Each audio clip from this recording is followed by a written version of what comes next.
Kolkata Khidirpur doc, যেখানে বড় বড় দেশ বিদেশ থেকে জাহাজ এসে দাঁড়ায়, আমদানি রপ্তানি। এক একটা জাহাজ 6 মাস 1 বছর দাঁড়িয়ে থাকে, কখনো লোড হয় কখনো আনলোড হয়। এই যে সময়টা, এই সময়ের মধ্যে জাহাজের যে মাস্তুল আছে না, এই যে খুঁটির মতো দাঁড়িয়ে আছে, ওতে অনেক পাখি বাসা দিয়ে ফেলে। তাদের তো জানা নেই যে জাহাজ একদিন চলে যাবে, তারা জানে এ স্থায়ী খুঁটি, তার উপরে বাসা দিয়ে দিল। 6 মাস পরে জাহাজ ছেড়ে খিদিরপুর ডক ছেড়ে বেরিয়ে গেল। জাহাজ তো সাধারণত সমুদ্রেই বিরাজ করে, বার সমুদ্রে চলে গেল। পাখি কিন্তু এখনো বুঝতে পারে না, কারণ তাতে সে ডিম দিয়ে ফেলেছে, ডিম পেড়ে দিয়েছে। হঠাৎ তার চমকে উঠার মতো ভাব হলো যে আরে, এই জাহাজ তো সেই জায়গায় নাই, এ তো সমুদ্র, এখনো সে কোন দিকে যাবে? প্রথমে পূর্ব দিকে উড়ে গেল, কিন্তু আপনারা জানেন যে সমুদ্রের কুল কিনারা নাই, কোথায় পাবে কুল, কোথায় পাবে গাছ, কোথায় পাবে বাড়ি, জায়গা নাই। অনেকটা উড়ে গেল, আবার ফিরে এসে বসল। আবার পশ্চিম দিকে গেল, ও ফিরে এসে বসলো যে কোথাও যাওয়ার রাস্তা নাই। দক্ষিণ দিকে, উত্তর দিকে, এই 4 দিকে ঘুরে ঘুরে শেষকালে মাস তুলে এসে বসল। এইবার সে সিদ্ধান্ত নিল ছুটে কোনো লাভ নাই, কারণ এর কোনো কিনারা নাই। এই জন্য এইখানেই আমি চুপ করে বসি, একদিন না একদিন তো জাহাজ তীরে ঠেকবে।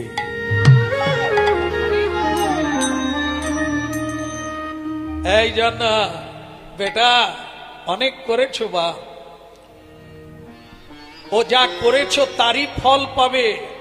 আজকে যা করেছো এটা পরে, আগে যা করিয়াছো তাহা চাইলেও পাবে, না চাইলেও পাবে, চেষ্টা করলেও পাবে, না করলেও পাবে। বসে পড়ো, এইবার তুমি ক্লান্ত দেহ নিয়ে বসে পড়ো। ভগবত তত্ত্বে বলছেন, এই সুখ আর শান্তির জন্য পৃথিবী ঢুঁড়ে ফেললেও তুমি বিন্দু মাত্র শান্তি পাবে না। শুধু এক জায়গায় বসো, মহাপ্রভুর কথা অনুসারে একটু চোখ বন্ধ করে তালি বাজিয়ে কীর্তন করো, অনাবিল শান্তি পাবে, অনাবিল প্রেম পাবে। হেলাতে জীবন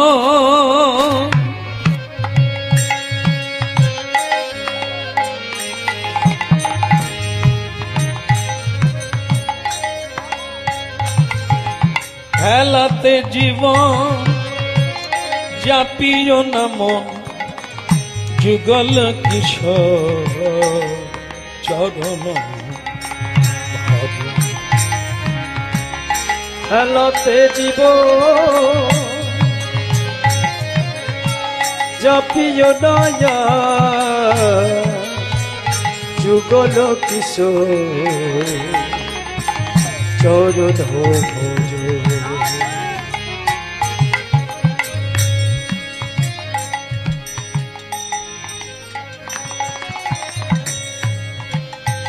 ভক্তমন্ডলী মায়েরা, ধর্মধ্বজ রাজ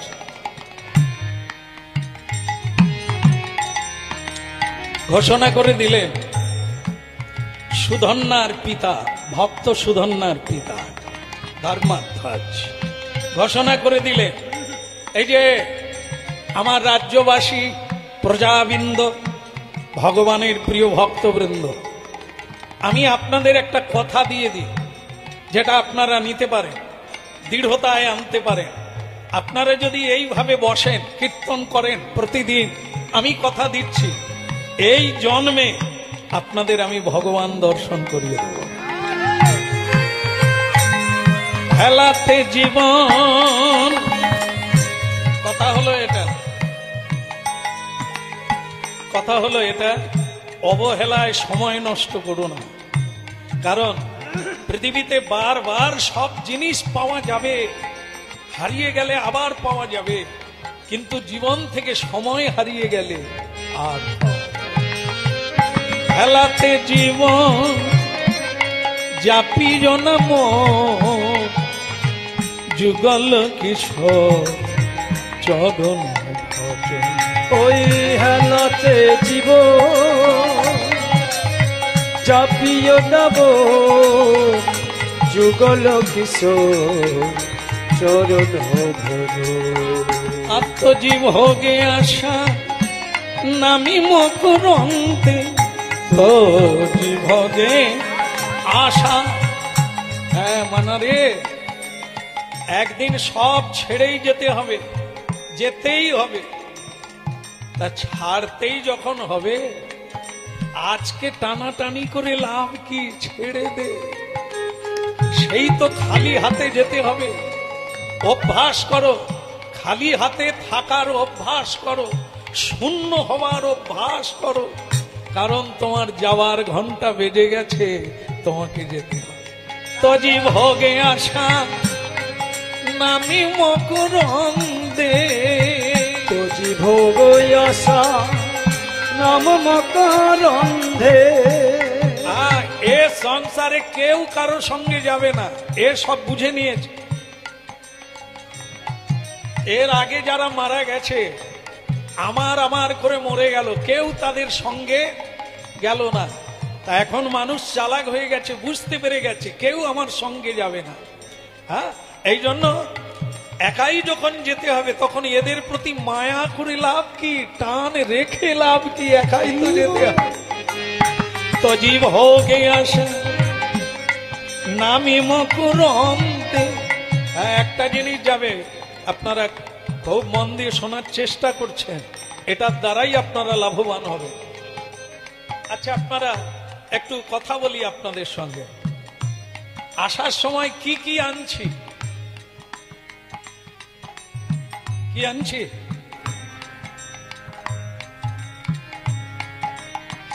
আগের জন্মে যে পাস বই জমা ছিল, পাস বই আনিনি। আচ্ছা, আগের বারে হয়তো আনতে ভুলে গেছি ব্যাংকের পাস বই, এবারে তো ছাড়বো না, এটা আমার পাস বই, এটা হবে কি, হবে না। তাহলে আসার সময় কিছু আনি না, এ পৃথিবী ছেড়ে যখন চলে যাব, হাতে কিছু থাকবে না, তাই না? আর কেউ যাবে না, তাই তো? কিন্তু না, হরিনাম শুনলে বুঝতে পারবেন, একেবারে খালি হাতেও আসি না, আর যাওয়ার বেলাও খালি হাতে যাও না। তজি ভোগে আশা, আশা শুধুই আশা, এ যে কুয়াশা, এ যে নিরাশা দুরাশা। তজি ভোগ আশা নামি মকরন্দে, রে পিপাসুম মধু প্রেমজ, রে পিপাসুম মধু প্রেমজ। হেলাতে জীবন আর জাপিও নাম, এইবার যুগল কিশোর চরণ ভজন। ওই হেলাতে জীব চাপিও দয়ার যুগল কিশোর চরণ ভজন।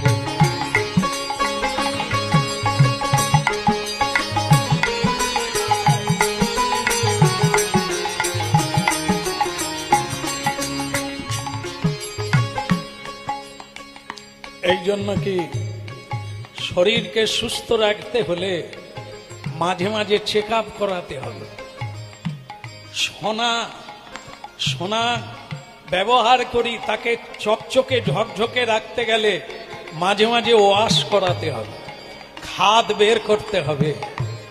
দা কাঠারিকে ভালো রাখতে গেলে মাঝে মাঝে কামাশালায় যাওয়ার পরে, মানব জীবনের জ্ঞানকে ধরে রাখতে গেলে মাঝে মাঝে হরি নামের তলায় আসতে।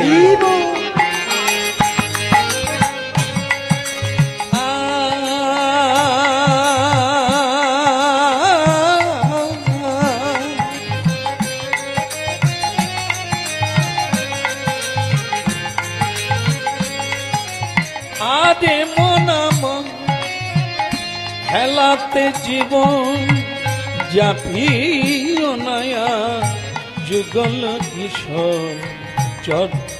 আচ্ছা মহারাজ, আপনি আমাদের কীর্তনের কথা বললেন, তাহলে কেউ সঙ্গে যাবে না, কি যাবে?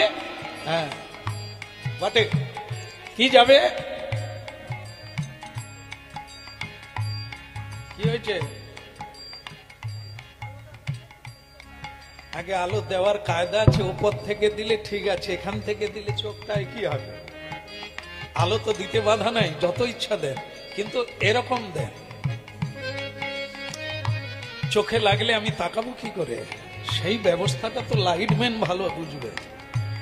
চোখে মেরে দিলে আমরা যাত্রা করব কি করে? বলো রাধার মন কি?